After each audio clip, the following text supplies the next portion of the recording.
Sa mga gumagawa ng chatbot sa WordPress, possible na isa to sa mga magiging problema mo. Kung mapapansin nyo dyan, nag-display na yung mga picture na sa akin. Image carousel yan, nag-bug lang. Pero gumagana naman siya, so tignan nyo na lang sa kabila. Gumagana naman siya, sa okay na yan. Yung problema kasi natin dyan, kung mapapansin nyo, yung mga picture is naka-link siya sa Google.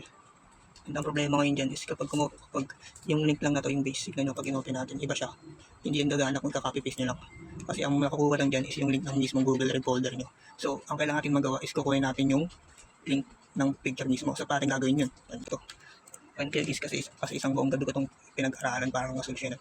So, una, open yung window. Kung makikita nyo ba, kung makikita mo ngayon dyan yung link, is naka-specific siya dun sa may item, pero hindi pa rin yung gagana.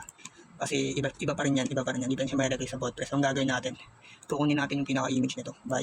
Drag nyo lang, tapos paste dito sa link. Ayun na yun, copy nyo lang yan, tapos